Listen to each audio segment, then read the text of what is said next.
ইরানের কাছে আমেরিকা নাকে খত দিয়া চুক্তি করেছে। ইরান যেভাবে চাইছে সেভাবে করেছে। এমনকি চুক্তি কি করতেছে সেটা তার প্রাণবন্ধু ইসরায়েলকে না দেখে চুক্তিটা সাইন করে ফেলছে।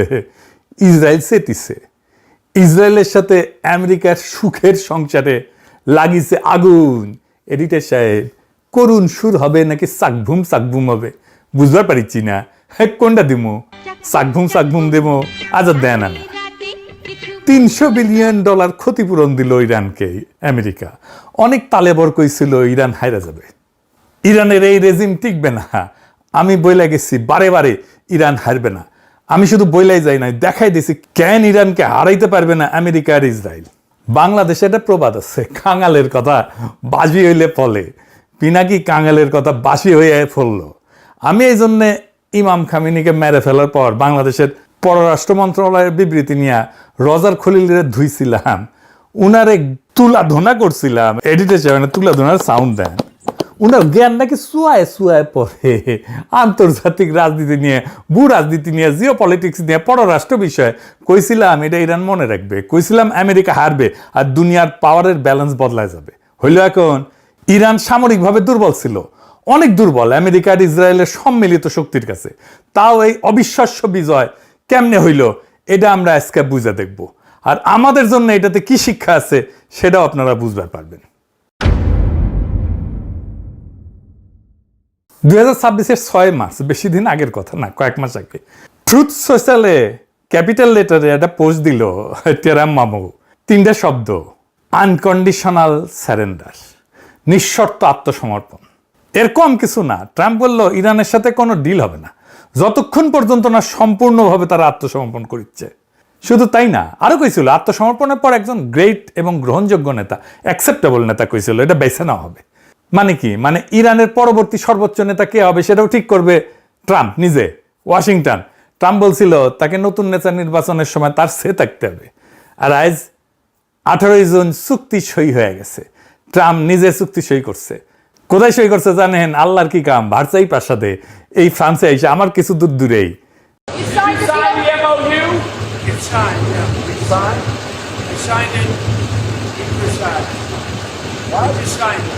আর ইরানের প্রেসিডেন্ট পেজেশকিয়ান এটা আলাদাভাবে সই করে এক্সে ছবি পোস্ট করছে, ক্যাপশন দিছে এটা ঐতিহাসিক দলিল এবং একটা শক্তিশালী ইরানের বার্তা, পারস্পরিক সম্মানের ছায়ায় শান্তি অর্জিত হবে। আর এই চুক্তিতে নিঃশর্ত আত্মসমর্পণ শব্দটা কোথাও নাই, বরং কি আছে সেটা আমি আপনাদের লাইন বাই লাইন পড়ে শোনাবো। আর তারপরে আপনারাই বলবেন কে কার কাছে আত্মসমর্পণ করলো। ইরান কেন নেগোসিয়েশনটা তার পক্ষে করতে পারলো সেটা আমি দেখাবো আপনাদেরকে আজকে। প্রথমে দিকে আলোচনাটা দুই পক্ষে কারা চালাইলো। এক পাশে বসছে আব্বাস আরাগাজি, ইরানের পররাষ্ট্রমন্ত্রী, কেন্ট বিশ্ববিদ্যালয় থেকে রাষ্ট্রবিজ্ঞানে পিএইচডি। 1989 সাল থেকে, মানে 37 বছর ধরে কূটনীতিক, ডিপ্লোম্যাট। জাপানের রাষ্ট্রদূত ছিল, ফিনল্যান্ডে ছিল, এস্তোনিয়ার রাষ্ট্রদূত ছিল। ইরান ইরাক যুদ্ধের রক্তে ভেজা প্রজন্মের মানুষ, আমাদেরই প্রজন্মের মানুষ। 2015 সালে পরমাণু চুক্তির অন্যতম স্থপতি ছিল সে। আর অন্য পাশে কারা? স্টিভ উইটকফ আর জ্যারেড কুশনার। দুজনে কি করে জানেন? রিয়েল এস্টেট ব্যবসায়ী, পররাষ্ট্রনীতিতে কোনো অভিজ্ঞতা নাই। কুশনার ট্রাম্পের জামাই, মানে জামাই কোটায় ঢুকিছে ওই, তার সরকারি কোনো পদই কলে নাই। ট্রাম্পের নিজের দলের সিনেটর টম টিলিজ ওই পর্যন্ত কইছে যে এটা কোনো মানেই হয় না। পররাষ্ট্রনীতিতে অভিজ্ঞতাহীন, সিনেট কনফার্মেশন ছাড়া দুইজন লোক কিভাবে রাশিয়া, ইরান আর ইসরায়েলের সাথে শান্তি আলোচনায় নেতৃত্ব দিচ্ছে। মজার ব্যাপার হয়েছে কি জানেন? মাস্কটের আলোচনায় আরাগাজিকে নাকি উইটকফকে একাধিকবার বুঝাই দিতে হয়েছিল পরমাণু জ্বালানি উৎপাদনের ধাপগুলো কি কি এবং একটা এনরিচমেন্টের ফ্যাসিলিটি আর রিঅ্যাক্টরের মধ্যে পার্থক্য কি। বুঝি চাও? ইরানের পররাষ্ট্রমন্ত্রীকে আমেরিকাকে পড়াইতে হইতেছে কোন জিনিসটা নিয়ে তারা আলোচনা করতেছে। একদিকে 4000 বছরের একটা সভ্যতা যে জানে ধৈর্য কাকে বলে, ইতিহাস কাকে বলে, অন্যদিকে একটা থার্ড ক্লাস ব্যবসায়ী যার কাছে সবকিছু একটা রিয়েল এস্টেট ডিল। ইরান ওই আলোচনাটা চালাইলো কেমনে জানেন? জানলে টাস্কি খেয়ে যাবেন। ট্রাম্প পুরাই ঘুরে গেছে, তাই না? কেমনে ঘুরলো ট্রাম্প? বিশাল একটা ঘটনা আছে। আলোচনার প্রথম রাউন্ডের পর ইরান তার উপদেষ্টা দলে 2 জন সিনিয়র মনোবিজ্ঞানীকে যুক্ত করে। কেন? তারা ট্রাম্পকে স্টাডি করে, তার সাইকোলজি স্টাডি করে, আর তার ভিত্তিতে তারা ট্রাম্পকে বার্তা দেয়। ইরান আমেরিকাকে স্টাডি করেনি, ইরান মানুষটাকে স্টাডি করেছে। তারা বুঝছিল এই প্রেসিডেন্সিটা প্রতিষ্ঠান দিয়ে চলতেছে না, এখন একজন ব্যক্তির মেজাজ দিয়ে চলে। কাজে এই প্রতিষ্ঠানের সাথে লড়াই না করে তারা ব্যক্তির মনস্তত্ত্বকে স্টাডি করলো। ট্রাম্পের মনস্তত্ত্ব যায় না, ইরানের ঠিক কি কি লাভ হইল আসেন সেটা দেখি। ইরানের প্রত্যেকটা বার্তা কাতারে আর ওমানের মধ্যস্থতাকারীদের হাতগুড়া ট্রাম্পের কাছে পৌঁছাইতো। মানে ইরান জানতো শব্দ বাছাই কতটা গুরুত্বপূর্ণ। ভুল শব্দ মানে ট্রাম্পের চান্দি গরম। মনোবিজ্ঞানীরা ঠিক করে দিতেন কোন বার্তায় ট্রাম্প কি প্রতিক্রিয়া দেখাইতে পারে। মনোবিজ্ঞানীদের সুপারিশ মতো ইরান লিখিত যোগাযোগ আর আলোচনার কৌশল ঠিক করত। আর তারপর থেকেই ট্রাম্প ক্রমাগত ইসরায়েলের উপরে বিলা হইতে থাকে। ইরান ট্রাম্পকে বুঝাইতে পারলো যে ইসরায়েলের নীতি আমেরিকাকে এই অর্থহীন যুদ্ধে টেনে আনছে এবং এটাতে আমেরিকার ক্ষতি হইতেছে। এটা কাজ করলো। ট্রাম্প নেতানিয়াহুকে পাগল বলল, বিচার বুদ্ধিহীন বলল, গালি দিল। সাইকোলজিস্টরা কইছিল ট্রাম্প চাইছিল এমন একটা বিজয় যা বর্ণনা করা যায়, প্রচার করা যায়, ন্যারেটেবল ভিক্টরি হিসাবে। আর ইরান চাইছিল আত্মসমর্পণ ছাড়া চুক্তি। ইরান বুঝে গেছিল ট্রাম্পের আসলে দরকার বাস্তব বিজয় না, বিজয়ের একটা গল্প। তাই ইরান তাকে গল্পটা বলতে দিছে আর নিজে নিয়ে নিছে আসল জিনিসগুলো। অবরোধ তুলে ফেলছে, নিষেধাজ্ঞা বাতিল, আটকানো সম্পদ ফিরে পাইছে। মানে এটা শুধু একটা বুদ্ধিদীপ্ত কৌশল ছিল না, এটা রেজাল্ট দিছে। একদম গুনে গুনে অঙ্ক কষে মাপা যায় এমন রেজাল্ট দিছে। এবার আসেন দেখি চুক্তিতে কি লেখা আছে। 1 নম্বর দফা, যুদ্ধের তাৎক্ষণিক এবং স্থায়ী সমাপ্তি সব ফ্রন্টে, লেবানন সহ কেউ কারো বিরুদ্ধে কোনো হামলা করবে না। 2 নাম্বার, 2 দেশ একে অপরের সার্বভৌমত্ব, আঞ্চলিক অখণ্ডতাকে সম্মান করবে এবং আভ্যন্তরীণ বিষয়ে হস্তক্ষেপ করবে না। মার্চে ট্রাম্প বলছিল ইরানের পরবর্তী নেতা নির্বাচন করে দিবে, আর জুনের চুক্তিতে আমেরিকায় সই করতেছে আভ্যন্তরীণ বিষয়ে হস্তক্ষেপ করবে না। আমরা তোমাদের নেতা ঠিক করব থেকে আমরা তোমাদের আভ্যন্তরীণ বিষয়ে হাত দেব না। বুঝেছেন তো, কুটি থেকে কুটি আসিছে। 4 নম্বর দফা, আমেরিকা নৌ অবরোধ তুলে ফেলবে। 30 দিনের মধ্যে ইরানের আশপাশ থেকে নিজেদের সেনা প্রত্যাহার করবে। আমেরিকা সেনা প্রত্যাহার করবে, অবরোধ তুলবে, এগুলো কার দাবি ছিল? ইরানের তো। 6 নম্বর দফা, আমেরিকা আঞ্চলিক অংশীদারদের নিয়ে ইরানের পুনর্গঠনে এবং অর্থনৈতিক উন্নয়নে কমপক্ষে $300 বিলিয়ন একটা সুনির্দিষ্ট পরিকল্পনা তৈরি করবে। যে দেশকে নিঃশর্ত আত্মসমর্পণ করতে বলা হয়েছিল তার পুনর্গঠনের জন্য 300 বিলিয়নের অঙ্গীকার। 7 নম্বর দফা, আমেরিকা সব ধরনের নিষেধাজ্ঞা বাতিলের অঙ্গীকার করবে, সব স্যাংশন তুলে নেবে। জাতিসংঘ নিরাপত্তা পরিষদ রেজলিউশন, IAEA, বোর্ড অফ গভর্নর্সের নিষেধাজ্ঞা, সব একতরফা মার্কিন নিষেধাজ্ঞা, প্রাইমারি এবং সেকেন্ডারি সব তুলে ফেলবে। 10 নম্বর দফা, সই হওয়ার সাথে সাথে নিষেধাজ্ঞা পুরোপুরি বাতিল হওয়ার আগে পর্যন্ত মার্কিন ট্রেজারি ইরানি তেল রপ্তানির জন্য কোনো বাধা দেবে না। পৃথিবীর সব দেশ এখন ইরান থেকে তেল কিনতে পারবে, লেনদেন করতে পারবে, ইরানের ব্যাংকের সাথে লেনদেন করতে পারবে। আগে ইরানকে তেল বিক্রি করতে হইতো অনেক কম দামে, মূলত চায়নাকে। কেউ লেনদেন করতে পারতো না ইরানের ব্যাংকের সাথে। এখন বাজার দরে তেল বিক্রি করতে পারবে ইরান সবার সাথে। ইরান এখন তার তেল বিশ্ববাজারে খোলাখুলি বিক্রি করতে পারবে। 11 নম্বর দফা, ইরানের জব্দ করা অর্থ এবং সম্পদ ফেরত দেওয়া হবে। আর পরমাণু অস্ত্র নিয়ে ইরান বলছে যে সে পরমাণু অস্ত্র সংগ্রহ বা তৈরি করবে না।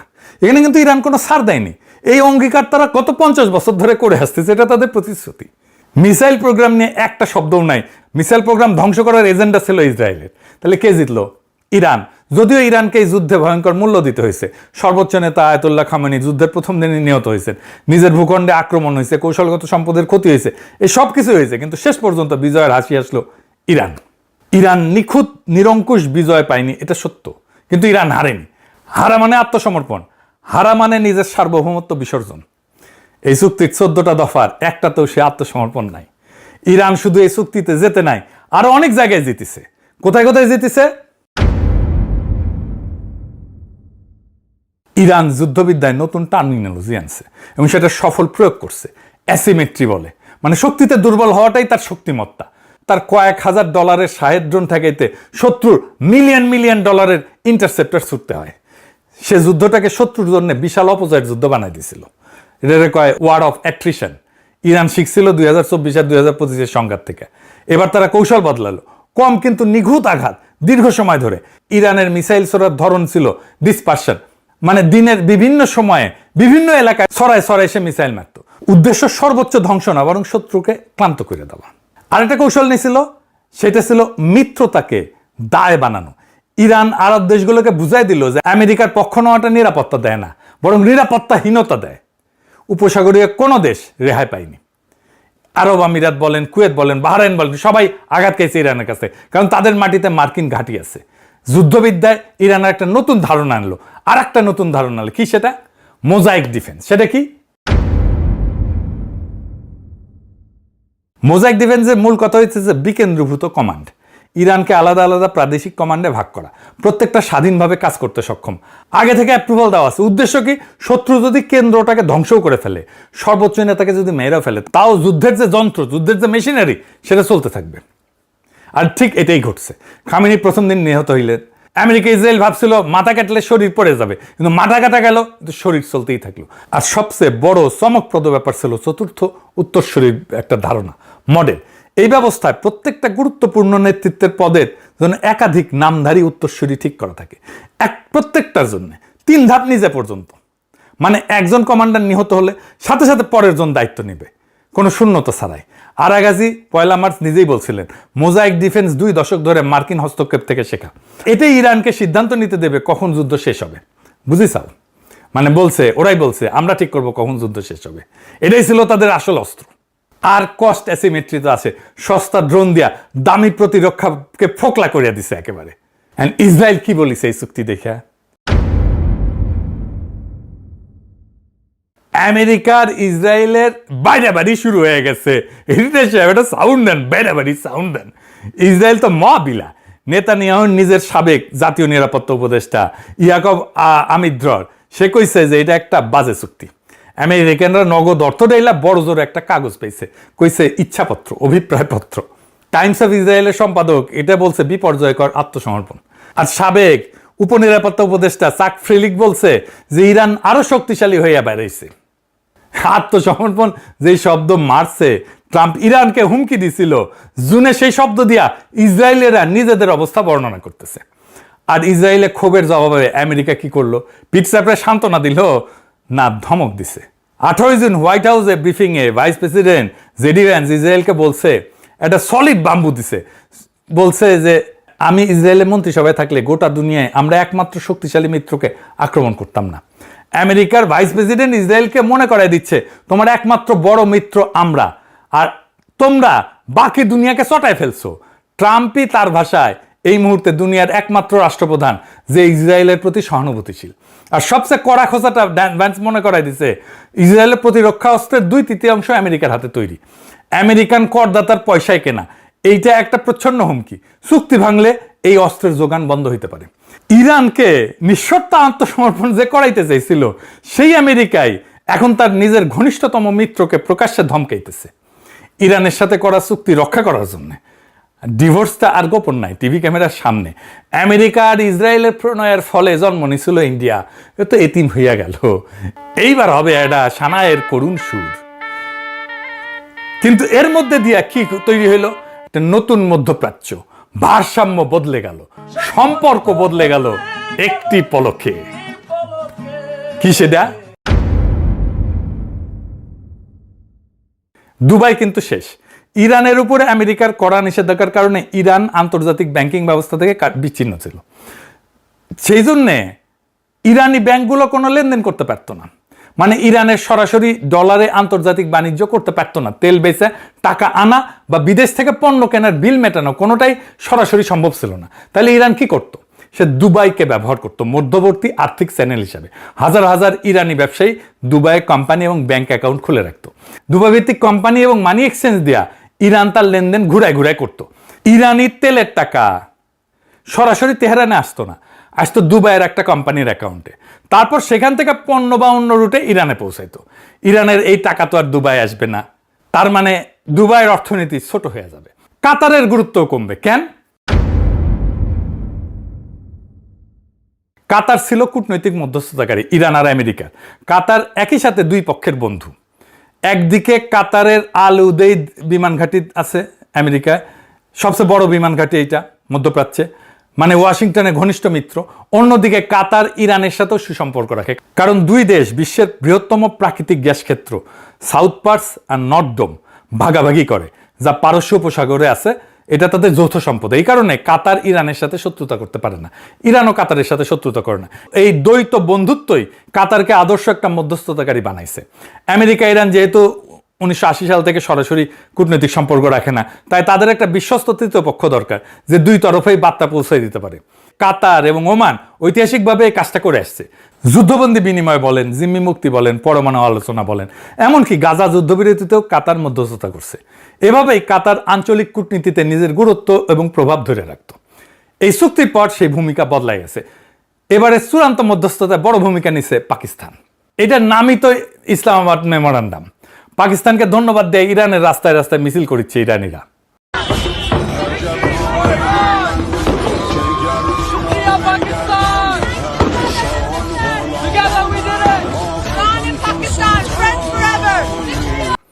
দেখিসাও, বিশ্ব রাজনীতিতে পাকিস্তানকে কোণঠাসা করে রাখার ভারতীয় চেষ্টা মাঠে মারা গেছে। বৈরিত রাস্তায় ব্যানার, থ্যাংক ইউ ইরান। 32 বছর লেবাননে থাকা বিশেষজ্ঞ নিকোলাস ড্যানফোর্ড বলছেন, হিজবুল্লাহ 4 দশকের সবচেয়ে আত্মবিশ্বাসী হয়ে বেড়াইছে। তার মানে হিজবুল্লাহ শক্তি সঞ্চয় করছে। ইরান আলোচনায় শর্ত দিছিল, লেবাননে ইসরায়েলি হামলা বন্ধ করতে হবে। মানে ইরান শুধু নিজের জন্য না, পুরো মিত্র পক্ষের জন্য দর কষাকষি করছে। আর শান্তির দূত হিসাবে পাকিস্তানের ভাবমূর্তি বদলাই গেছে। আমাদের অঞ্চলের ভূ রাজনীতির জন্য এটা একটা গুরুত্বপূর্ণ পরিবর্তন। যে দেশকে এক ঘরে করার কথা ছিল, সে এখন বিশ্ব রাজনীতির কূটনীতির কেন্দ্রে। এইবার তারেক রহমানকে একটা ধন্যবাদ দিই। সে একজন বিশ্ব রাজনীতিতে 10টা PhD করা স্ট্র্যাটেজিক অ্যাডভাইজার রাখিছে, যে ইরান যুদ্ধের ভবিষ্যৎ নিয়ে ভবিষ্যৎবাণী করেছিল। অক্ষরে অক্ষরে পয়েন্টে পয়েন্টে মিলে গেছে। হ্যাঁ, শুনে নেই এটা সেটা। হ্যাঁ, এইটা সে শোনান। ইরান খুব বেশি সুবিধে করতে পারবে না, এটা মনে করার কারণ ছিল। ইরান পরাজিত হওয়ার মুখে আছে, এটা অনুমান কেন করা যাচ্ছিল এবং এটা বাস্তবে হচ্ছে, সেটা হচ্ছে যুদ্ধটা ধরে রাখা আসলে ইরানের জন্য মেজর সংকট হবে।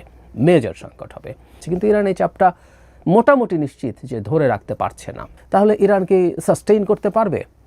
উত্তর হচ্ছে পারবে না। এটা পারার কথা ছিল না। যে রেজিম তাদের আছে, এই রেজিমটা তাদের সব রকম বিকাশকে রুদ্ধ করে বলে আমি মনে করি। কিন্তু রাশিয়াও কি ইরানকে কোনো অস্ত্র সাহায্য করবে? আমার মনে হয় না। চায়নাও কি করবে? আমার মনে হয় না। চায়না এই যুদ্ধে অন্তত অস্ত্র দিয়ে ইরানকে সাহায্য করবে মনে করার কারণ নেই। কিন্তু ইরান এটা আসলে আর বেশি দিন চালাতে পারবে না। ইনফ্যাক্ট একটা হিসেবে দেখা গেছে যে আস্তে আস্তে ইরানের মিসাইল লঞ্চিং কমছে, আর ইরান খুব বেশি দিন মানে যুদ্ধটা চালিয়ে যেতে পারবে না। এটা মোটামুটি নিশ্চিতভাবেই বলা যায়। হঠাৎ কিছু মিসাইল অ্যাটাক সে করবে। এই মুহূর্তে বলা যায় ইরান বেশ সংকটে আছে এবং সে খুব বেশি আগাতে পারবে না। ইরানের রেজিম খুব বড় চাপের মুখে আছে। সেই রেজিমের পতন হওয়ার সম্ভাবনাও খানিকটা আছে, অনেক এখনও দেখছি না, কিন্তু সম্ভাবনা উড়িয়ে দেওয়া যাবে না। শুনিছেন, মিলিছে না? ওরে তো ইলন মাস্ক টোকাই নিতে গেছিল, পারে নাই, খপ কইরা তারেক রহমান তার উপদেষ্টা বানাই দিচ্ছে। ইনকা স্ট্র্যাটেজিক উপদেষ্টা থাকলে হাঙ্কেরে আর কোনো চিন্তা নাই। যাই হোক, আজকের দিনটা নোট করে রাখেন। বিশ্ব রাজনীতিতে, বিশ্ব অর্থনীতিতে ভারতের ভূমিকা কমতে থাকবে এখন থেকে ক্রমাগত। ভারতের পতন শুরু হইল, আমরা এক নতুন কাল পর্বে প্রবেশ করলাম। এইটা আমাদের জন্য সুসংবাদ। দুনিয়ার আগের মতো থাকবে না। আমরা যেই দুনিয়ার স্বপ্ন দেখি, সেই দুনিয়া তৈরি হওয়া শুরু হলো। আপনাদের অভিনন্দন। এই বিজয় আপনাদেরও, এই বিজয় মজলুমের। নতুন দুনিয়ায় আপনাদের স্বাগত জানাই। ইনকিলাব জিন্দাবাদ।